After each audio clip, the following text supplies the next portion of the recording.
I am Tim Murray of Cornell University, and I want to welcome you to what appears to be the very, very first session. Especially if we begin right away, we'll beat the other people to their rooms, so we can be actually the first session. For me, it's great to be in this lovely Amphitheater Richelieu. For me, it's a particular joy because the last time I was here, I had to work very hard on a jury de soutenance, and this morning I get to sit here and enjoy talk, so it's wonderful. We have a little bit of a change in the schedule this morning because our third speaker, Andrew Parker, is unfortunately for us, perhaps fortunately for him, stranded in Barcelona because of an air controller strike. He may be here tomorrow, and we'll see what we can do. For this morning, we have two speakers, and they'll be able to pace themselves now somewhat of a relaxed fashion. Our first speaker is Darren Gobert from York University, who's the incoming editor of Modern Drama, which is a North American drama magazine that most of you probably are familiar with. And Darren is the author of The Theater of Carol Churchill, 2014, and The Mind, Body, Stage, Passion, and Interaction in the Cartesian Theater, and that came out in 2013. So then I'll introduce our next speaker, Paulo, before he speaks. So Darren. Thank you very much, Tim. Thank you everyone for coming. There's sometimes sparse attendance at the very first session. I'm absolutely thrilled to see so many faces, especially so many people that I know, which I really appreciate. Thank you.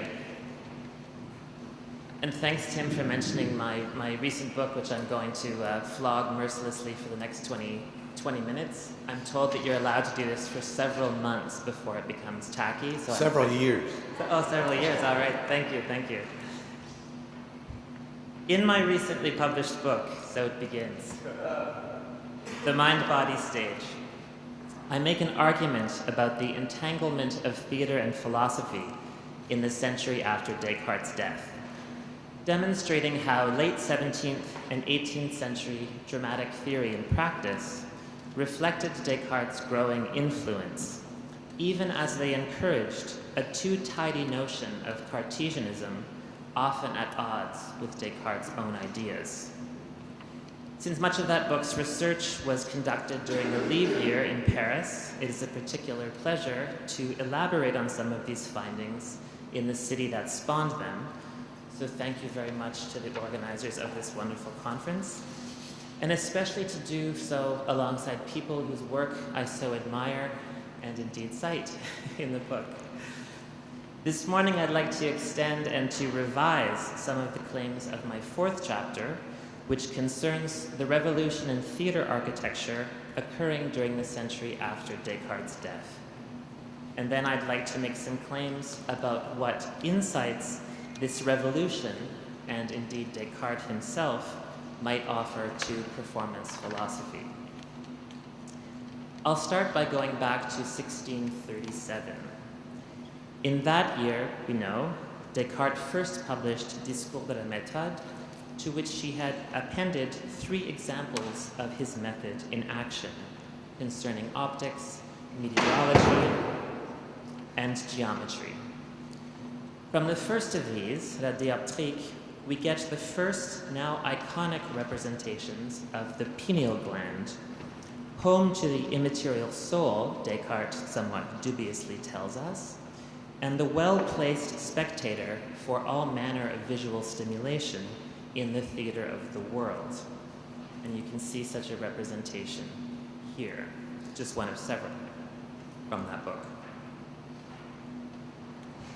It is a model derided by cognitive scientist Daniel Dennett in his best-selling book, Consciousness Explained, in which Descartes' model of the mind is described as a, quote, Cartesian theater where it all comes together.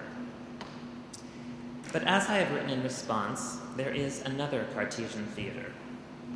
And while Dennett's focus on visual perception and even good sight lines may be sometimes apt, his perseveration on pineal glands or on Descartes' map of the mind, does an injustice to the philosopher's larger project, a project that has something important to say about theater and performance. Throughout the Dioptrique, Descartes repeatedly explains the process of light reflection by means of analogy to balls in a game of tennis, a jeu de paume. And only one of several such illustrations from his book can be seen here. But Paris's jeu de paume courts, which you'll know probably from this famous image, were known already during Descartes' life as much or more for the theatrical entertainments staged there as for the tennis played there, since the game was falling out of fashion. We might recall that a jeu de paume was the home of the Théâtre des Marais troupe already in 1634, and that throughout the era, even non-tennis court theaters borrowed the basic structure, as was the case with the famous Hôtel de Bourgogne, which even after repeated renovations preserved the shape and proportions of a jeu de paume court. And I've prepared a floor plan there, although rather stupidly oriented the wrong way, but I'm sure you can make the translation. Whether or not Descartes looked to the theater, either in locating the soul in the pineal gland, as Dennett claims, or in making recourse to jeu de paume analogies, as I claim, what is clear is that the theater looked to him, and specifically to these very theories of optics, in designing its purpose-built spaces, and that Descartes returned the theater's regard. We see this not only in some of the fundamental conceptual maneuvers in Descartes' thought, but even in its finer rhetorical details, as when the philosopher derided those thinkers who would have the soul play multiple roles, jouer divers personnages, in his Passions of the Soul from 1649, or when he consoled his friend and correspondent, Princess Elizabeth of Bohemia, after the execution of her uncle, Charles I of England, by contemplating the funeste conclusion des tragédies d'Angleterre, the fatal conclusions of England's tragedies. More generally, in the culture of 17th century France, we find other symptoms of the theater philosophy dialogue. The vogue for machine plays, beginning in the 1640s, required new technologies, technologies which relied, as we know, on innovations from Italian architecture, but also, as we understand less well, on theories of Cartesian optics that could better situate an ideal vanishing point. The floor plan for the Salle des Machines in the Tuileries, for instance, there's a floor plan there, reveals a startlingly eye-like amphitheater. And its cavernous field for spectacular effects was designed significantly to allow a natural vanishing point for a well-functioning eye, as becomes visually clear when we lay this floor plan alongside one of Descartes' models of the eye and its field of vision, like that. We see the back of the retina on the eye neatly aligned with the last tier of seats in the amphitheater, just as the upstage wall of the astonishingly long playing space aligns with the limits of the eye's sight. We find similar consonances in non-machine theaters too, in which the rectangular shapes of Paris's theatrical spaces gave way over and over to rounded amphitheaters complete with their corneal proscenium arches, an architectural innovation known to Paris only since the opening of Cardinal Richelieu's Salle de la Comédie in 1641, an event remembered too for its novel use of the stage curtain. In a classic article by our very own panel chair, as it happens, it's a great surprise to learn that your panel is being chaired by someone you're citing.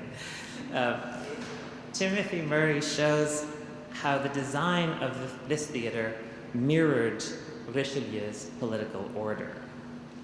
We can supplement Murray's observations by saying that new aesthetic prerogatives became consolidated too, prerogatives governed by correct perspectival vistas and well-exploited optics, and thus is marked a contrast to the older French theatre, which as late as the 17th century was governed by strange sight lines, strange to us perhaps, and a fondness, odd to us in retrospect, for visually mixing the audience with actors who jostled for attention on the stage, thanks to the practice of on-stage seating, as we can see in this 1667 frontispiece.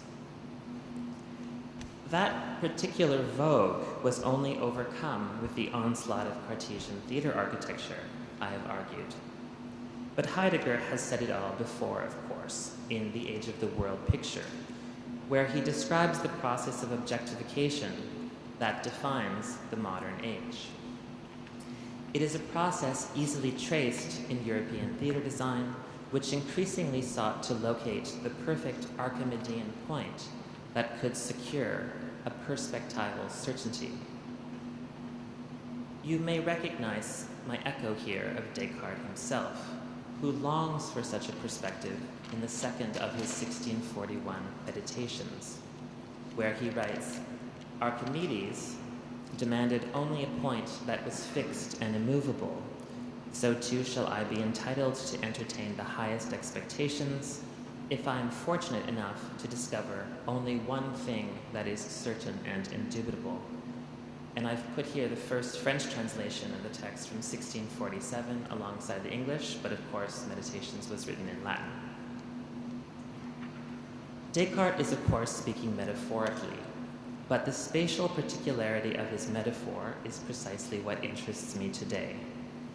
The attempt to find a certain perspective, I argue, can be seen in the proscenium arches and stage curtains that came for the first time in the mid-17th century to police a separation between actors and spectators. Audiences, in turn, were banned from the stage or visually contained into the proscenium arch itself, as in the elaborate balustrades built, for example, at the first permanent home of the Comédie Française. And these can be seen in this Jean Lepaute frontispiece from 1690, where they are here unoccupied. If these innovations unmistakably reveal a process of objectification, we should remember not only this word's etymological roots in the Latin objectum, meaning to present to sight, but also its dual connotations in 17th century French. In other words, objet not only in the sense of object, but also of spectacle. It is this twinned meaning, for example, that Racine exploits when he describes Phèdre as a, quote, triste objet présenté aux yeux. In my book, I trace the design innovations that make such objectification possible by contrasting different productions of Phèdre, from its 1677 premiere at the Hôtel de Bourgogne, the rectangular space modeled closely on a jeu de paume, through to its production at the Théâtre de la Comédie Française, the space shown in this frontispiece, and a space inaugurated by Racine's play in April 1689. Thus, an entire line of Western theatrical development can be neatly summarized, one for which an apotheosis might be located across the Channel in Edmund Smith's 1707 adaptation of Racine, called Phaedra and Hippolytus, in which the tragic heroine has become so brutally objectified and therefore devoid of agency that she cannot even kill herself without help. Smith premiered the play, as it happens, at the playwright-architect John Vanbrugh's recently opened Queen's Theatre in the Haymarket, a space in which, as in his adaptation of the play, ocularity triumphs. Indeed, a perfect vista was so tantamount to Vanbrugh's vision that the consequently terrible acoustics made the dialogue virtually unintelligible. And I here have an image of Graham Barlow's reconstruction of that space, which would soon be renovated substantially to accommodate the acoustic deficiencies. But looking at these images, at these plans of long-burned theaters, in fact misleads, just as looking at Descartes' map of the mind invites misreadings of his philosophy, such as that of Daniel Dennett. And whatever Descartes' fondness for diagrams, mapping the interior is a tricky business. For each of these spaces I mention, for each of its productions, and as it is with the human brain, we must consider not only the structure itself, its fixed walls, and in the case of later theaters, fixed seats, but also the actual experience in the space. How does the spectator move and breathe as he watches the actor do likewise? And what physical changes are thus wrought? We must look, in other words, to the repertory as well as the archive to invoke Diana Taylor's opposition in her book of that name. By happy coincidence, this is a method that Descartes himself endorsed. After all, experience is at the heart of his enterprise, as both the Discourse on Method and Meditations make clear. And this brings us finally to the question of performance philosophy, and to why the mounting Cartesianism of European culture was getting Descartes wrong as often as not. Dennett speaks of the Cartesian theater model as one in which the spectator remains unmoved. Like Richelieu's chair in his own theater, the position is fixed, a position that architecture such as Vanbrugh's theater in the Haymarket may in fact have encouraged. But of course, the experience of theater going is not at all like that, as Descartes well knew and in fact discussed in his letters with Elizabeth of Bohemia. In an October 1645 epistle, for instance, Descartes notes that when we watch a play, quote, we naturally love to be moved by the passions and to follow their movements. And this, in my judgment, is what makes tragedies more pleasing the more they excite sadness. And I've put the original French there. Should anyone like it? The spectator, he asserts, is not induced to leap from her seat or head for the door. It is true, there is no such action, but she is nonetheless moved by passion. And, I'm quoting, the passion and the action never fail to be the same thing, which has these two names because of the two different subjects to which we can relate it. That's a quote from Passions of the Soul. L'action et la passion ne laissent pas d'être toujours une même chose, qui a ces deux noms à raison des deux divers sujets auxquels on la peut rapporter.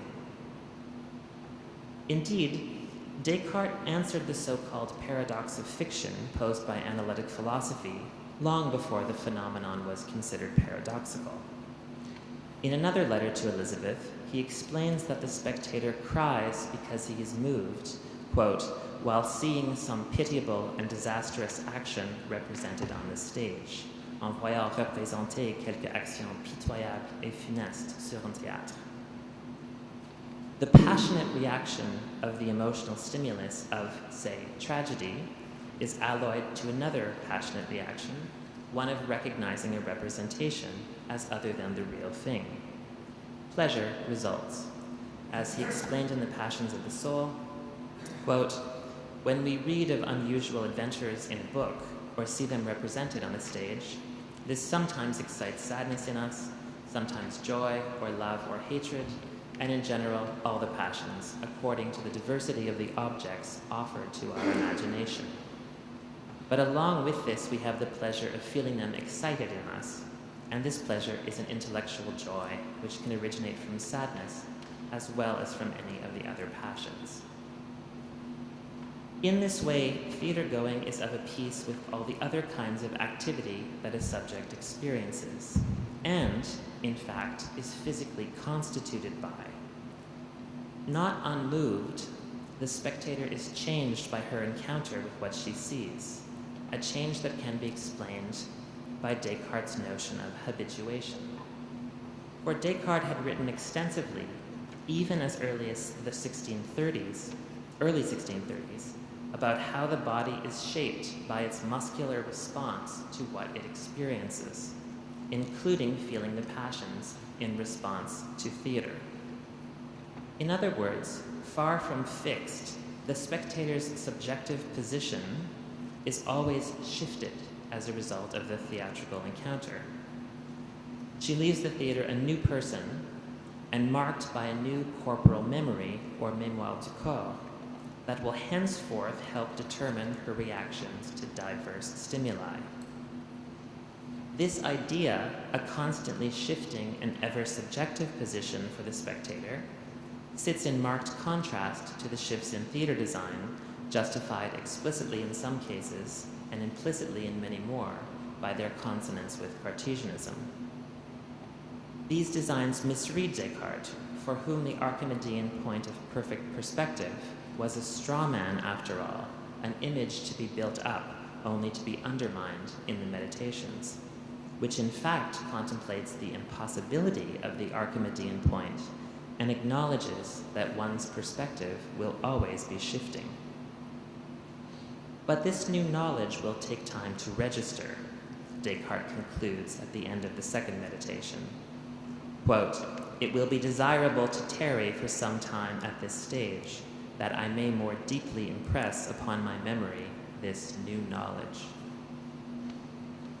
To impress upon memory, he has already clarified, is to press into the body, since for Descartes, memory is always corporeal, carved into the muscles in light of our experiences, as he clarifies in his famous example of the lute player, who, I'm quoting, has part of his memory in his hands, for the ease of bending and positioning his fingers in various ways, which he has acquired with practice, habitude, helps him to remember the passages for which he needs these positions. Such memory acquisition by practice works in the theater as well. The actors' passions, conveyed through their bodies, habituate them to emotional stimuli, but their memory of these responses strengthens and transforms them. The same holds true for spectators' emotional responses. The body itself becomes an archive of the past, in other words, but this archive is constantly under renovation due to the body's continuous performance of an ever-changing repertoire of actions and experiences.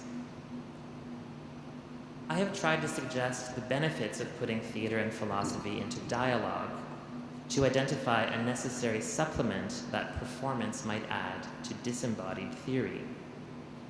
If reading Descartes well requires attunement to repertory as well as archive, so too does it need to consider dialogic experience alongside monologic text. This is where performance philosophy might come in. For Descartes, the subject is passionately shaped by its experiences in general and its experiences of others in particular, whether in the theater or just in conversation, as was the case between him and Elizabeth. Such interactions with other subjects and other bodies reshape this subject and this body, and thus refine its perspective on the world. Looking beyond the monologic mode, we can identify, especially in Descartes' late writings, a performative or dialogic mode, and we can define and enlist its epistemological benefits. It is no accident that Descartes' ideas matured through his intersubjective exchange with Elizabeth, the person, he once said, who understood his philosophy better than anyone else. In dedicating his Principles of Philosophy to her in 1644, Descartes acknowledged this exchange and even adumbrated the very distinctions between monologue and dialogue, archive and repertory, that I am deploying here. Quote, "The greatest advantage I have received from the writings that I have previously published has been the honor of becoming known to your Highness and of being able to speak with her. It has allowed me to observe in her qualities so rare and so estimable that I believe it does a service to the public to propose them as an example for posterity." And again, I put the first French translation here, but Descartes was writing this book in Latin as well.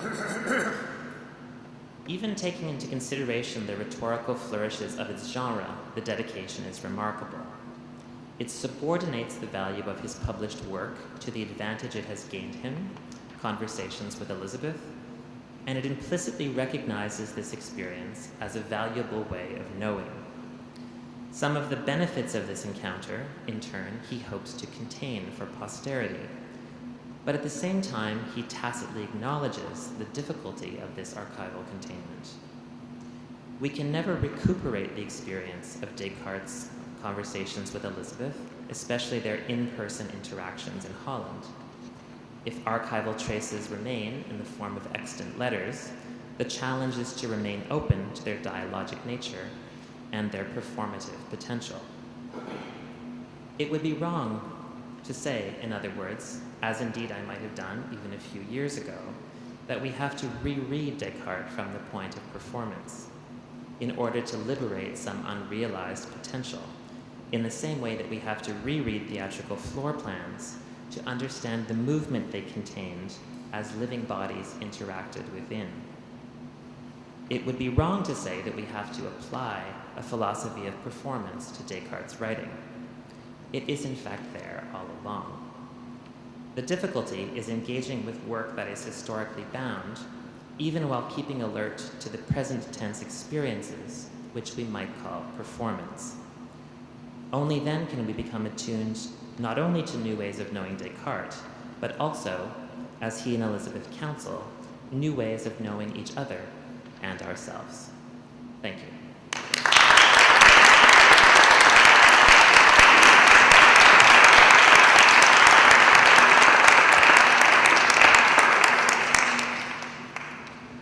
Thanks very much, Darren. It's kind of appropriate to receive this opening lecture on Descartes in Richelieu in this amphitheater.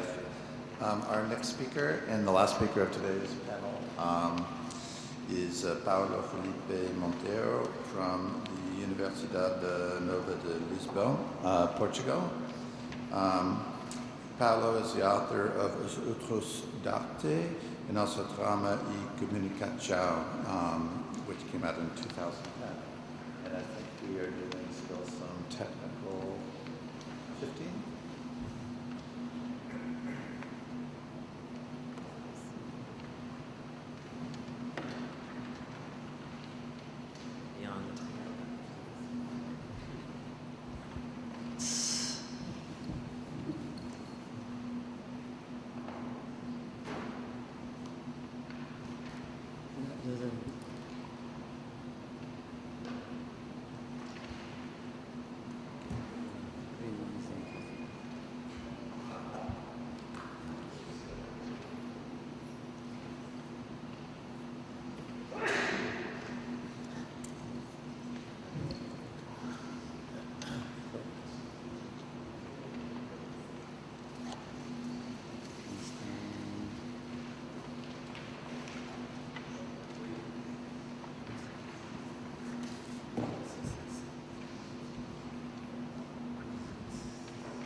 Wittgenstein. Yes. And then PowerPoint.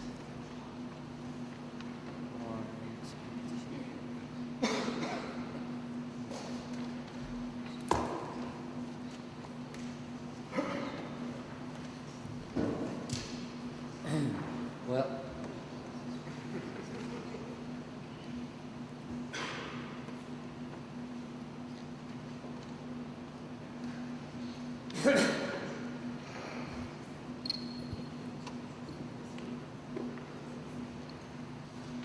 Hello everybody, thanks for the invitation.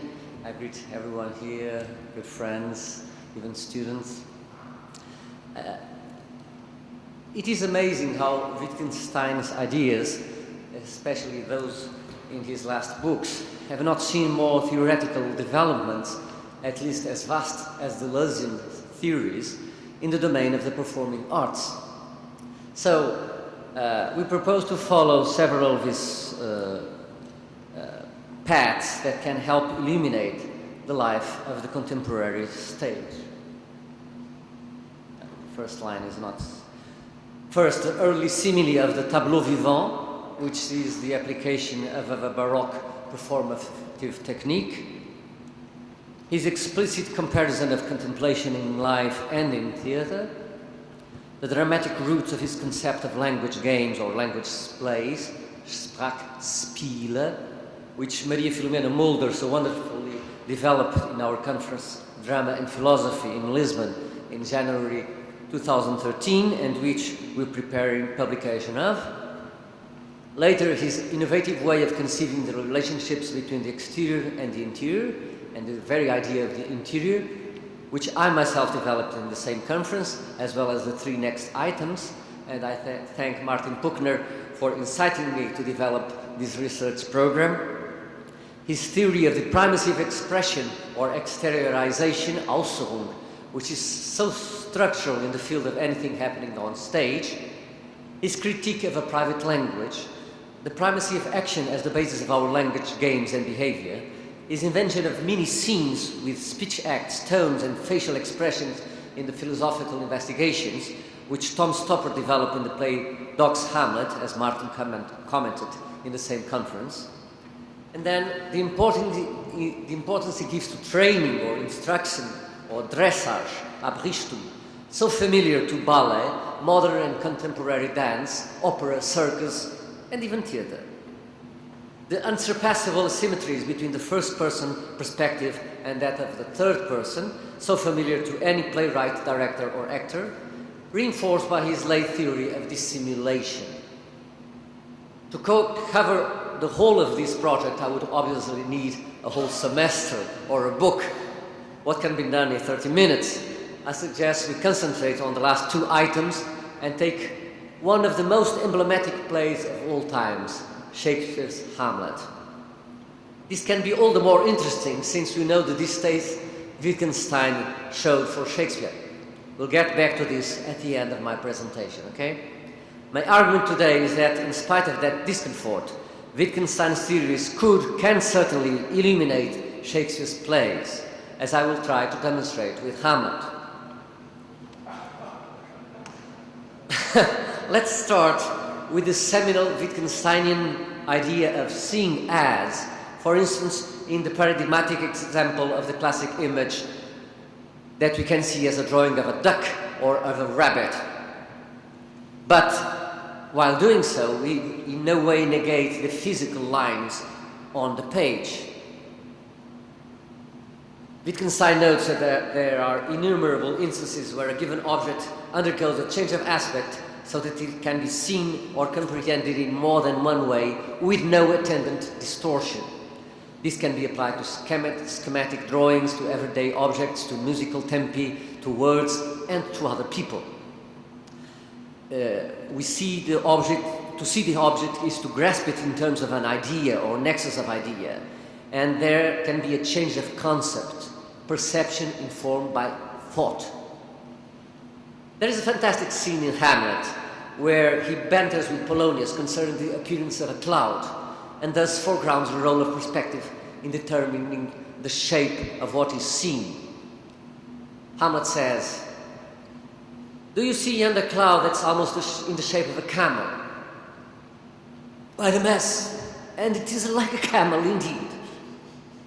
"Methinks like a weasel." "It is backed like a weasel." "Or like a whale?" "Very like a whale." They fool me to the top of my bed. I'm already imagining your objections. Hamlet is not happy at all with such a volatile change of aspects. In fact, we can feel he despises it and is criticizing it. For the problem with Hamlet in the first part of the play is precisely his refusal of seeing as, of taking one aspect over another. And yet, even someone so infinitely perceptive as Hamlet ends up accepting, although with sadness and claustrophobia, that to be human is to be finite. It implies being, in a certain sense, a prisoner, says Fry.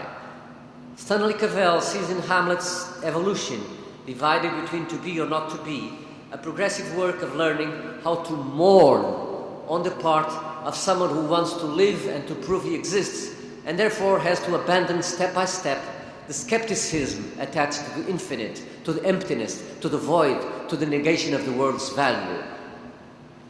So let us see what Hamlet's course is. At the beginning, when his mother asks him what is it so particular with him, Hamlet answers, and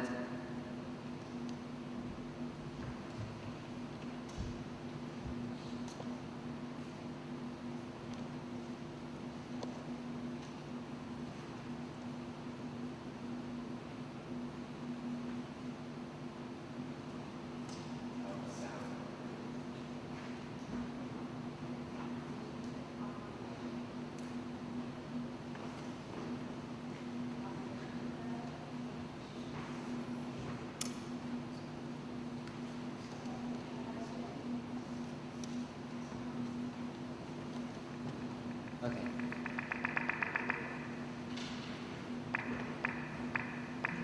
What happened?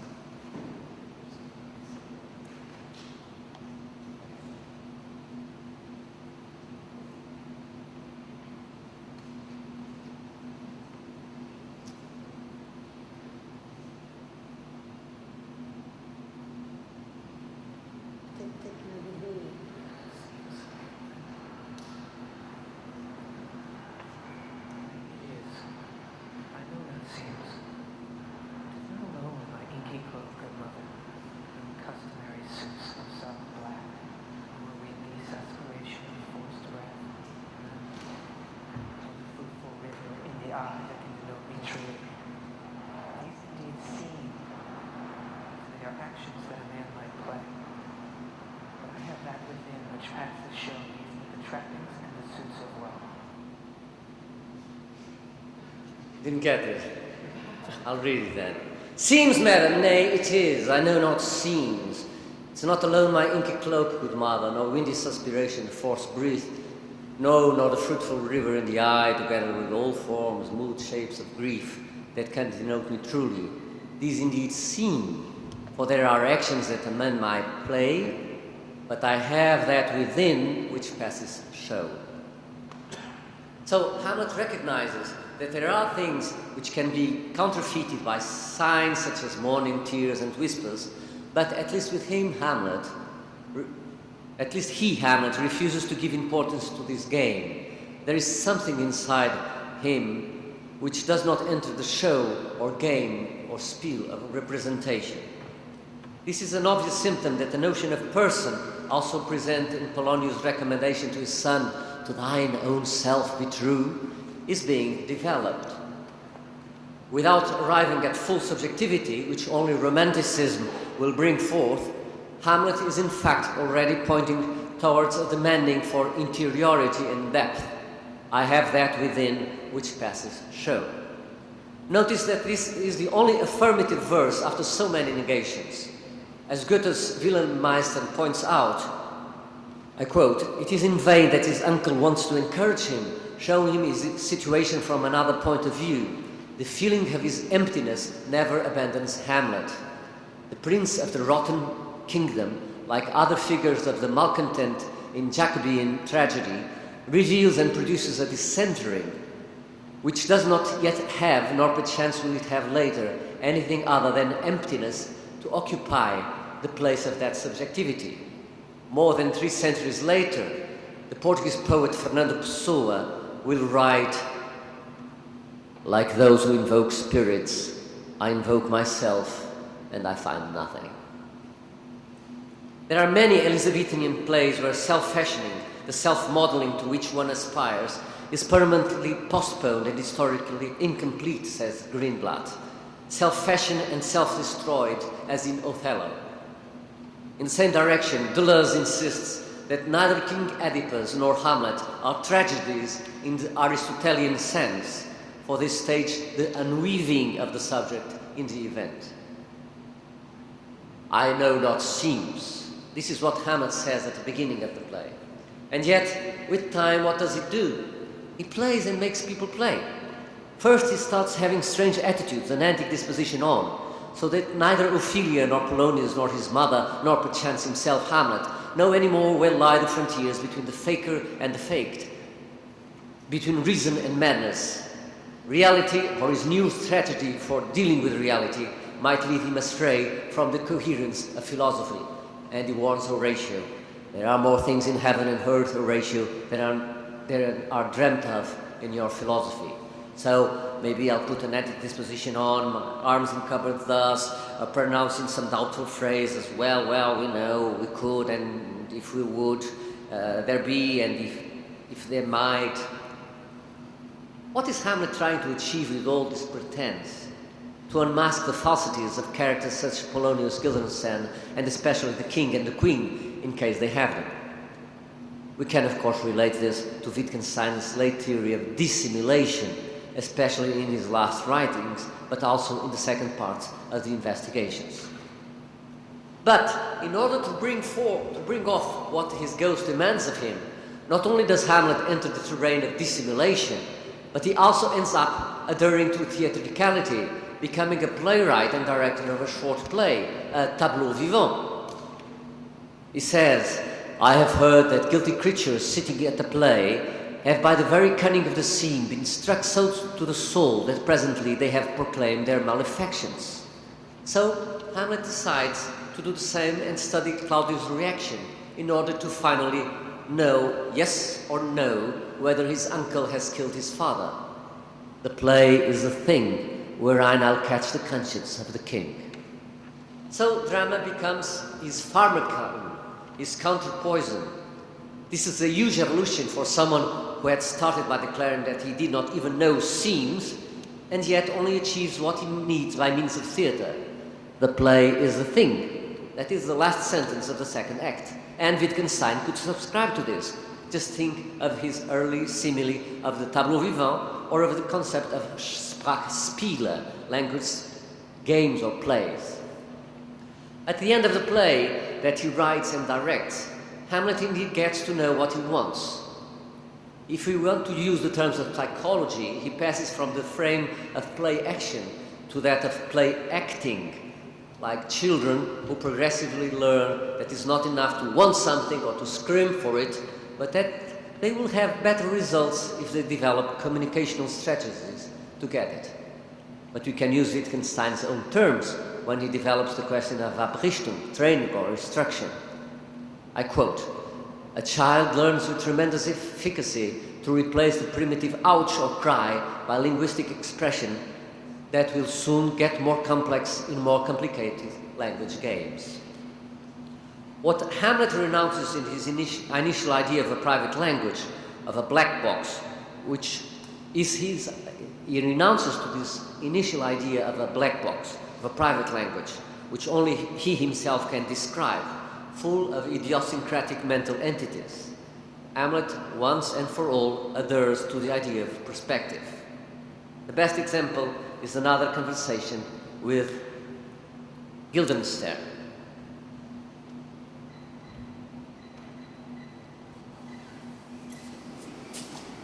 What have you, my good friends, deserved at the hands of fortune that she sends you to prison hither? Prison, my lord? Denmark's a prison. Oh, we think not so, my lord. Why then 'tis none to you. For there is nothing good or bad but thinking makes it so. To me, it is a prison. Why then? He seems all but worried about his difference of perspectives. To me, it is a prison. And so we get to another essential point. Perspectives vary from one person to another, or from one language game to another. And so I think we can relate it with the late Wittgensteinian theory of the unsurmountable asymmetries between the first person and the third person. And this asymmetry is not merely conceptual anymore. It is not a question of ideas or nexus of ideas. It should be noticed that the examples Wittgenstein gives when he speaks of this asymmetry have to do with pain, fear, sensations, personal experiences which only I can exteriorize. I'll quote two examples.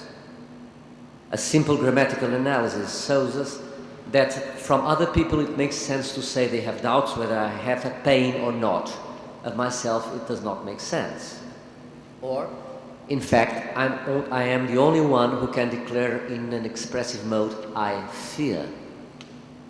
That's why I find it amazing that this Wittgensteinian idea of obstructing a symmetry between the first and the third persons has not known more theoretical developments in the domain of the performing arts, which are structurally founded on and enriched by the symmetry between the perspectives of various characters. Each character sees and feels the world from a different perspective.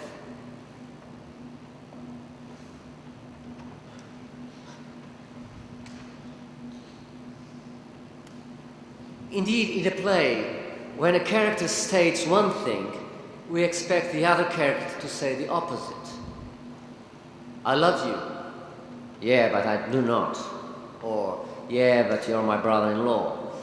Or just pass me the salt. In 1852, the Victorian author Dallas, very much influenced by German Romanticism, and against the classical view guided by the law of the three unities, elaborated a scheme where lyric genre represents the unity of self-expression, epic genre the totality, for it gives us those characters plus the narrator who frames, deciphers and comments on them, and drama represents not the unities but the plurality of opposite characters. Dallas added a distinction through the use of verbal persons, the first person singular to lyric genre, the second person plural to drama, and the third person singular to epic genre. I find it very important to insist on this plurality of the scene. The best creators in drama are those who are able to unfold a multiplicity of points of view and voices, and probably the best example is Shakespeare. Each of his 1,000 characters has his own way of looking at the world, his sensibility, his physicality, his interests, his ways of talking. Hamlet's perspective of Denmark is different from that of his girlfriend Ophelia, his fellow student in Wittenberg, Horatio, not to mention the king or the gravediggers. And they all express it using the language in different ways. We could take many scenes from Hamlet to exemplify this, his discussion with Ophelia, go to the nunnery, or with his mother. Unfortunately, we don't have the time to watch those scenes. Let's just read the first lines from the scene with his mother. Now, mother, what's the matter? Hamlet, who has thy father much offended. Mother, you have my father much offended. Come, come, you answer with a needle tongue. Cow, go, you question with a wicked tongue. Just 2 notes about the scene with the mother. The first one is that the Queen does not actually see the same as Hamlet. In his 1948 film, Laurence Olivier solves this problem brilliantly in the same shot with this, which is worth watching.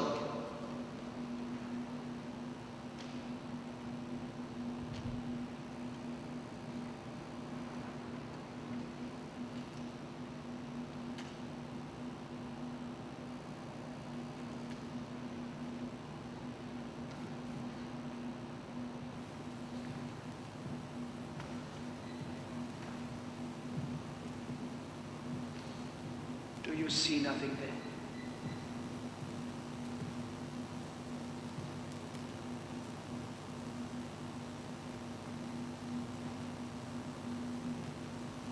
No, nothing at all. Yet all there is, I see. Of course, here the seeing as is reinforced by the problem of ghosts. But our reality includes the ghosts that haunt us, control us or challenge us to go a step further. Jacques Derrida went as far as to speak of a logique de la hantise, remarking à propos of Hamlet that an hauntology can be stronger than an ontology. The final remark shows that we learn from this scene how, in spite of the unsurpassable asymmetry between the first person and the third, their confrontation can teach something to each of them. Hamlet starts announcing to the Queen, "You go not till I set you up a glass, where you may see the inmost part of you." And later the Queen admits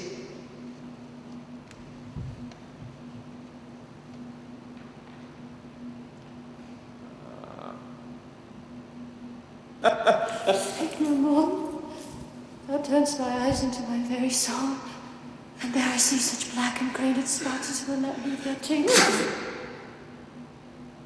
Is she discovering through this confrontation how wrongly she has been behaving?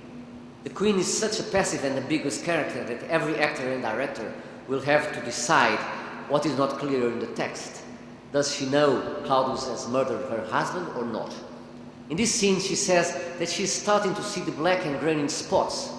Here she seems close to Wittgenstein's Tractatus, where language is oriented to a descriptive function, according to what might be called a pictorial or representational theory of language. Later, Wittgenstein never eliminated the concept of interior, but he gave priority to the expressive use of language, replacing the descriptive comprehension of an interior, whose knowledge would also be private. But the Queen, as much as Hamlet, might be or have been dissimulating. And once we introduce the topic of dissimulation, the interior is no longer a pseudo-entity. The late Wittgenstein writes, and I quote, "A person grows, acquires more complex behaviors, and ever more complicated language games. The external evidence vanishes, and an interior gains shape. A soul develops." This paradoxically happens with Hamlet.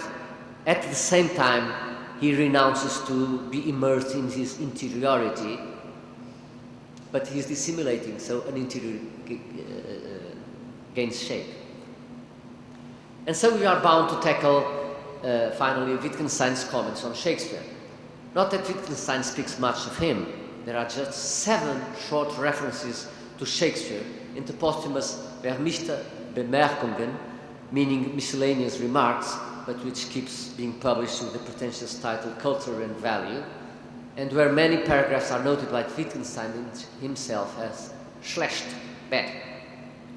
One is able to read everything Wittgenstein wrote on Shakespeare in about 5 minutes. Well, Wittgenstein wants to be read slowly, so let's say 10 minutes. Their aim is not to present a conclusion or criticism, but to articulate a feeling or intuition, or various feelings and intuitions. Too much unity of form and purpose has been taken for granted. One must also bear in mind that nowhere in his published notebooks does Wittgenstein quote a passage from one of the plays, or so much as make reference to a particular play or sonnet. The reason so many pages have been written about this 7 paragraph is perhaps their outrageousness. He says about Shakespeare's work, "Ich mag es nicht," I don't like it. And the very use of this colloquial expression shows the intensity of his distaste. In one of his notes, Wittgenstein writes, "Beethoven's great heart. Nobody could speak of Shakespeare's great heart. The supple hand that created new natural linguistic forms would seem to be nearer the mark." And here we are getting to the point. Shouldn't Wittgenstein be celebrating this creative of new linguistic forms? For Wittgenstein, that certainly cannot be wrong, but it might not be sufficient. So Wittgenstein writes, was Shakespeare perhaps, it's a question, was Shakespeare perhaps a creator of language rather than a poet? War vielleicht ein Sprachschöpfer als ein Dichter?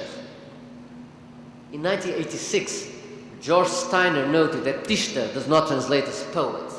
And it is from a certain and much questionable sense of Dichter that Steiner develops his explanation of Wittgenstein's disgust with Shakespeare. It is true that Wittgenstein wrote that Shakespeare could not regard himself as a prophet or teacher of humanity. And Steiner developed this way. The Dichter's knowing is antithetical to encyclopedic myriad-mindedness, and so many have found it in Shakespeare. In Martin Heidegger, Wittgenstein's secret sharer at so many decisive points, the Dichter speaks being, is the shepherd of being. The Dichter has an ethical, salvational function, a prophetic didactic explicitness, is a truth-sayer, an explicit moral agent. An authentic Dichter, urges Wittgenstein, I quote, cannot really say of himself, "I sing as the birds sing," but perhaps Shakespeare could have said this of himself. End of quote. Steiner seems to ignore that in Wittgenstein, as two faces of the same coin, the conception of language as an unlimited set of language games is inseparable from his therapeutic program of arguing that philosophy must show that there is no deeper or truer language in the metaphysical sense. In this, he might not be so different from Hamlet.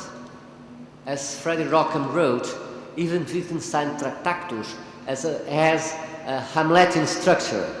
The play starts with an account of the world, asking who's there, and Hamlet's last words are, the rest is silence. Wittgenstein begins with the enigmatic sentence, Die Welt ist alles, was der Fall ist. The world is all that is the case, and ends with a paraphrase of Hamlet's last words. What we cannot speak about, one must pass over in silence. Last year, Joachim Schulte wrote a long essay in which he asks, what then is the real point of Wittgenstein's remarks on Shakespeare? The answer is that there are things he says to himself tête-à-tête. He pursues his struggle to get clear about himself, his own strengths and weaknesses, especially the later.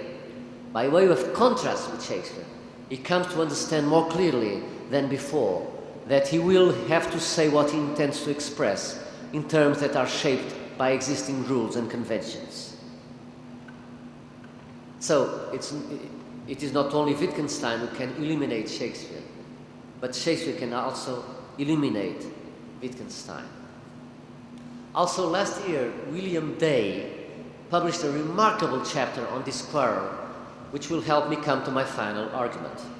He says, and I quote, if one reads Wittgenstein's remark about his inability to read Shakespeare with ease, in light of his contemporaries' invention of the concepts of aspect seeing and aspect blindness, one notices he is describing a condition rather than a temporary aesthetic difficulty, such as the one Wittgenstein had for some time with some pieces of music or with Picasso's drawings.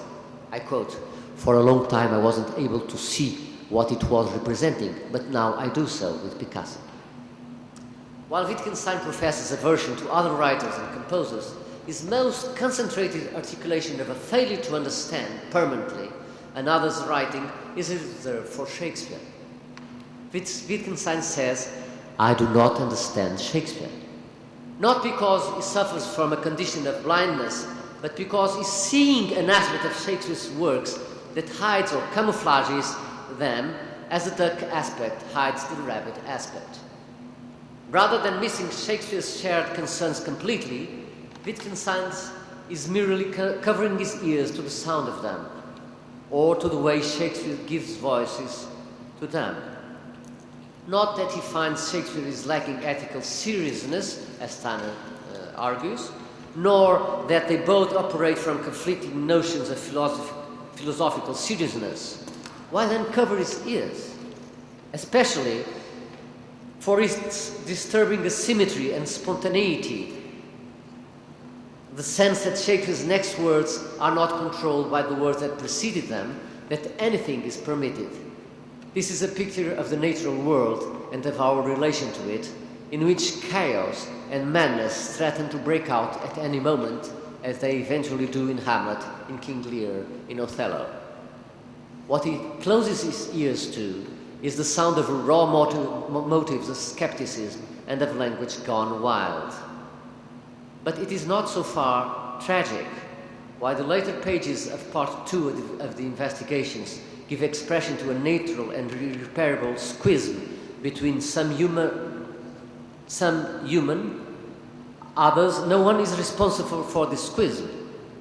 To get closer to tragedy and the tragic expression of skepticism in the later Wittgenstein, one needs to turn to a late manuscript remark that follows closely upon Wittgenstein's final explicit remark on Shakespeare. It is not difficult to imagine that Wittgenstein writing this with Hamlet in mind. Look at human beings. One is poison to the other, a mother to her son and vice versa. It is as if they were all wicked and all innocent. All wicked and all innocent. Unlike the earlier image from the investigation of one person being an enigma to another, this is a vision of the human condition as both noxious and incoherent. As before, all parties are innocent, but this time there is chaos, and the chaos is their own making. It is such tragic expression of skepticism, a skepticism untamable by the methods of grammatical investigation, that Wittgenstein has in mind when he declares, "The reason I cannot understand Shakespeare is that I want to find symmetry in all his asymmetry." It is not typical to read Wittgenstein's appeal to Shakespeare's asymmetry as referring to the sprawling nature of Shakespeare's plot and subplots, but beyond noting that this is at most a difference of degree, not of kind, from the fictional writings of such heroes to Wittgenstein as, say, Tolstoy and Dickens, one must ask whether his apparent fastidiousness with regard to formal design doesn't betoken, in this case, a wish to repudiate the unbridled unfolding of events of turns of mind that lead to the turns of fate, itself betokens. If we get back to Hamlet, we find that his enigmatic richness, always attentive to the viewpoints of those who are different from him, always accepting everything for the others yet nothing for himself, comes precisely from the multiple perspectives which is by and by introduced throughout the play. There is an absence of a center, a dissemination, a permanent unweaving. In spite of his relative acceptance of skepticism, he never really adheres to any Sprachspieler, language game. Hamlet desires but refuses the various subject positions which are offered to him. There is a constant reversibility of meanings between truth and lie, authenticity and affectation. Those are confrontations with portraits, images and mirrors. Hamlet has been called the theatre's Sphinx or Mona Lisa. We could better call him because of his polyhedric nature, La Demoiselle d'Avignon of theatre. And Wittgenstein. My ideal is a certain coolness, a temple providing a setting for the passions without meddling with them. This is an aesthetic which bridles at the quintessentially open-ended tragic-comic genius of Shakespeare dramaturgy, and at the dramatic necessity of meddling with the character's passions. It is true that, for instance, in the investigation, there is a polyphony of voices and of similes. It is also true that one of his remarks on Shakespeare says, and I quote, "Shakespeare displays, zeigt, the dance of human passions. For this reason he has to be objective, otherwise he will not so much display them as perhaps talk about them." But it is worth noting that in all his work, Wittgenstein draws comparisons with music composers and with excerpts from lyric and narrative genres, never with dramatic pieces. And this is another reason for the existence of so many remarks on these few remarks on Shakespeare, which lead to a failure of a lack of being able to do anything with them. This might be because Wittgenstein realized or failed to realize how in drama the ideas and feelings are enacted through characters and their confrontations. For instance, in the Queen's long discussion with Hamlet, she's not exactly looking into a black box inside herself. She's looking into a mirror that a third person is presenting to her. That is precisely the advantage of confrontation in day-to-day life, which theatre maximizes. And I'm afraid Wittgenstein was not sensitive to this. Even Steiner pointed out that Wittgenstein overlooked the key distinction between morality or didacticism and the far subtler enactment of moral insights and teaching within Shakespeare's telling of the world.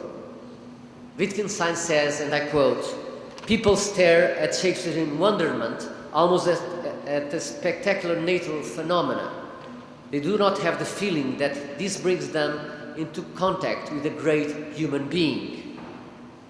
Schiller makes a similar comment about a naive poet, and he gives the examples of Shakespeare and Homer. I quote, "Like the deity behind this universe, he stands behind his work." When at a very early age, I'm really finishing. When at a very age I first learned to know Homer, his coldness, his insensibility repelled me.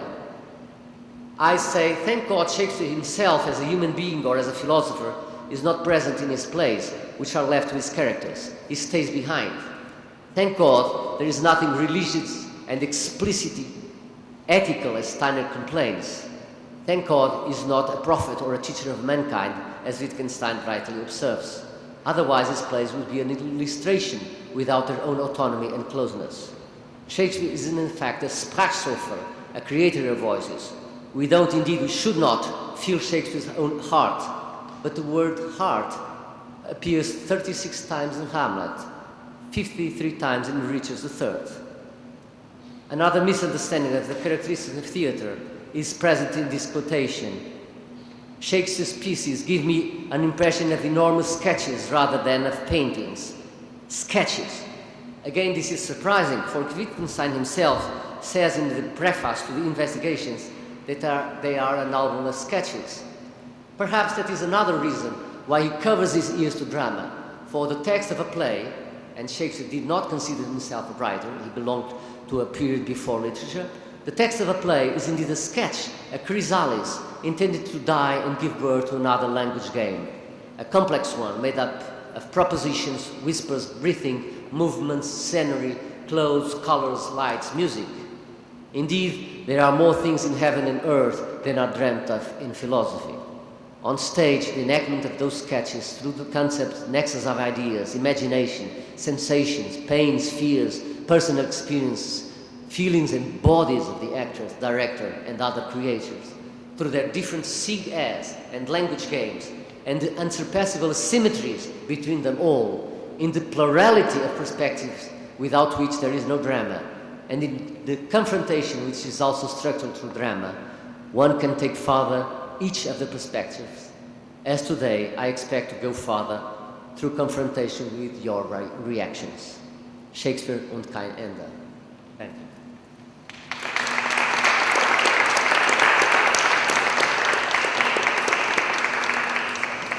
Thank you very much. We still have time for some questions. I think I would like to take the chair's prerogative and perhaps pose the first question by returning us back to the memory of Darren's opening talk on mapping in theater. I was extremely interested in Darren your excavation of Descartes' correspondence, and was wondering if you could say a little bit more about how you understand it to its role in relationship to the paradox that for Descartes one of the most important philosophical performativities was that of isolation, withdrawing, writing in relationship to his warming stand, that sort of thing on the one hand, and on the other, the discours opens with this incredible projection of the architectonics of theatricality, where Descartes wishes that he could eradicate the winding and curling and ambiguous spaces of the medieval town in order to construct a perfect perspectival order.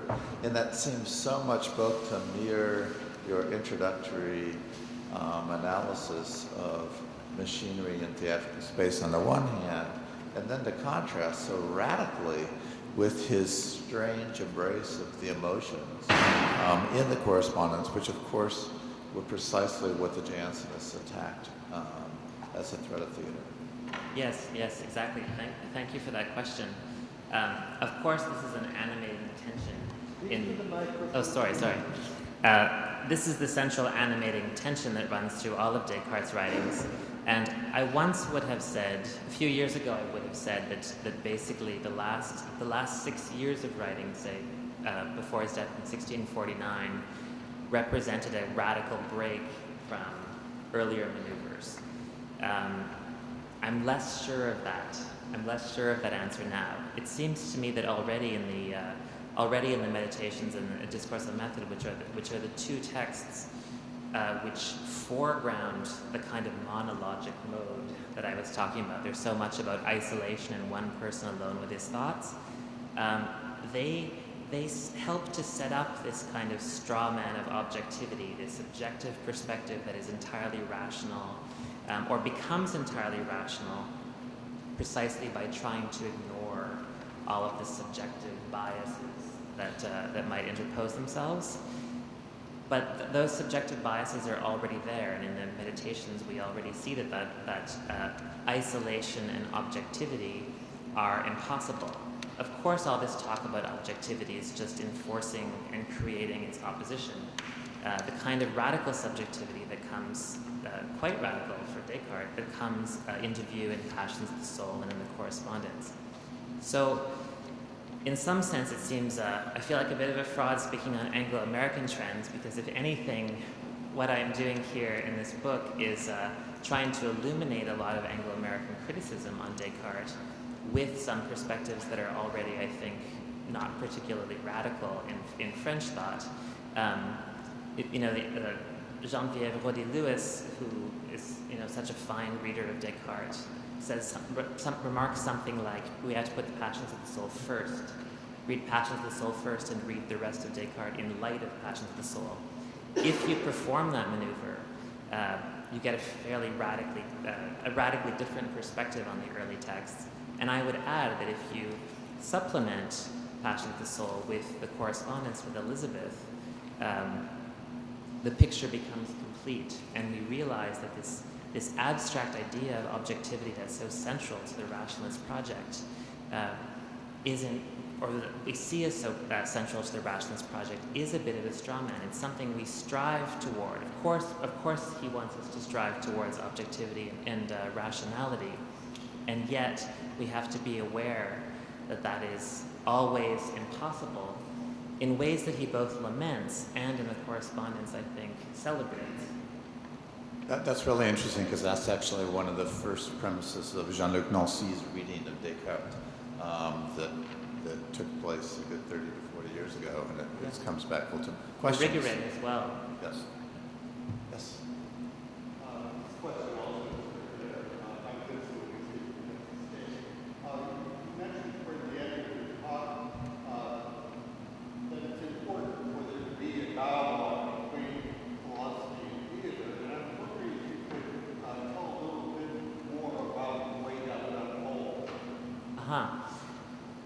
What I was hoping to do, the rhetorical maneuver I was trying to perform by looking at all those theatrical floor plans, for example, was to suggest that a model in which we look at this text and think about it as a static thing, not to travesty philosophy as a discipline, but there is an emphasis, particularly in readings of Descartes sometimes, as thinking about these texts and poring over them as the outcome of a single mind, etc., etc., etc.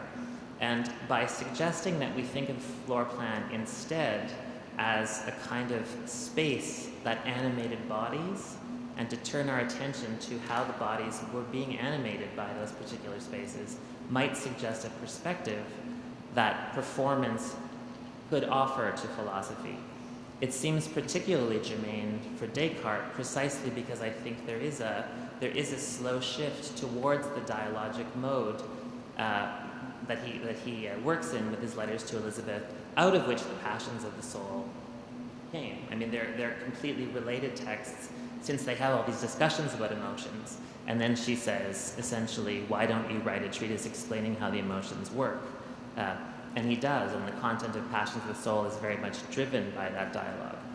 So that's why I think performance can offer us a greater attunement to dialogue, of course, but I also think performance helps orient us to the present and to the importance of experience, in the moment experience, since those experiences are precisely what's always shifting and transforming our individual perspectives. Other questions? Yes.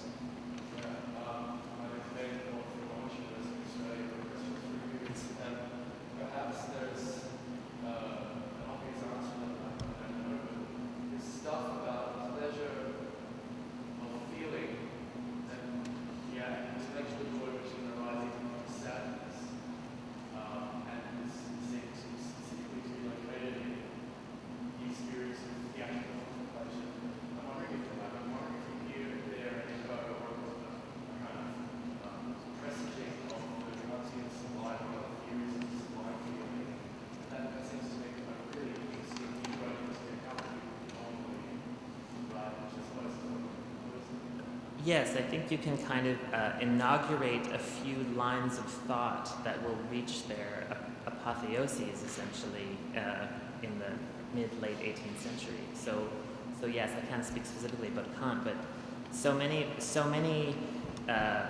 In light of my research for this book, it seems to me that so many ideas that we see as belonging fundamentally to Romanticism, for example, in fact have an earlier beginning. Of course, that's a fool's game because one can always go further back and find smaller and smaller seeds, etc. But there's a line of argumentation. There are various lines of argumentation in Descartes that find fruition in quite surprising places, it seems to me. It's interesting to me that when Kant was speaking about the sublime, he's quite critical of whether human art can produce a thing of the sublime. Right. At one point in the critique, he says, if beautiful art is also capable of what the sublime feeling is, it's probably a verse tragedy or an oratorio or something where sound and vision are combined. It's interesting if we do hear messaging about Descartes is quite explicit about being Yes, and in fact, the wonder, which is the first of all passions, which gives us so many, enlightens us about so many of our experiences because we feel it and we have to apprehend why we're feeling it. His first considerations of wonder happen in meteorology, and he's quite dismissive of machine theaters. He says, this isn't really wonder. There's a bunch of spectacular effects. We are essentially astonished by what we see. And he seems quite dismissive of the machine theater. Later, we see a full embrace of the role that theater might play in giving us wondrous spectacle that leads to these particular kinds of aesthetic emotions, and what he calls, somewhat confusingly, intellectual joy. Yes. Interestingly, where you find this in the 17th century most articulated is through the theory of rhetoric. And probably the person who I think most seriously reflected on that is the philosopher Louis Marin, who wrote frequently in relationship to the sublime vis-a-vis Poussin, Caravaggio, and 17th century poetics. But we have another question back here. I think we have time for one or two more questions. It's a question for Paulo. Thanks for this talk. One thing that I've always wondered about Wittgenstein and drama, I think your talk speaks to that. To some extent, I wonder whether you can elaborate on it. Is what kind of drama/theater one can extract sort of from Wittgenstein? Wittgenstein refers to Hamlet, to a few other sort of early 19th century playwrights. Doesn't really ever, I think, refer to a 20th century playwright.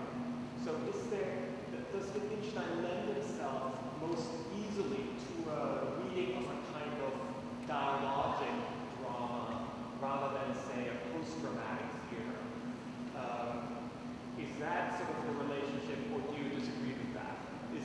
Was your choice of Hamlet, for example, just a strategic one? Well, it's because he never mentioned any play at all, either from Shakespeare or from any other author. As I said, he develops his thought through comparisons, not with philosophers, except Nietzsche, but who might be considered as a poet. It is with poetry and music. He mentions Nestroy, for example. He does mention a few. Very rarely. So he has then these 7 small paragraphs on Shakespeare, very speculative, and I think it is. We could find many circumstantial reasons why he dislikes Shakespeare and so on, but I think there's a misunderstanding of the very roots of drama and of how drama works when he says Shakespeare is not a prophet or a teacher of mankind. But true playwright cannot be a teacher, a prophet. For instance, T.S. Eliot criticized Goethe exactly for this, saying Goethe never sacrificed his philosophy in his plays, so he's always present in his plays. Apparently, Wittgenstein expected Shakespeare to be present in his plays, and that's not to understand how drama works. And also the other thing about the sketches, the fact it's ironical because he says the investigations are a book of sketches, but he doesn't understand that is inherent to structural to the drama, this condition of something that has to be developed with the bodies and feelings and of all the people working on stage. So these are two main reasons, I think, why he didn't turn to drama, except for these very, very rare references. And that's why I chose Shakespeare, because here we have 7 references, but it turns to Dickens and Tolstoy and Kafka and other authors. I think we're going to have to. I think we're going to have to take a pause because the time is right. Is that right, Anna? Probably. And I just want to, for those of you who came in late and were expecting to hear Andrew Parker, you'll have to go find him somewhere in Barcelona where he's stranded in the airstrike. There's a pause right now, and then return back here at 10:45. Is it? 11 for Martin Puchner's honorary lecture. Thank you very much.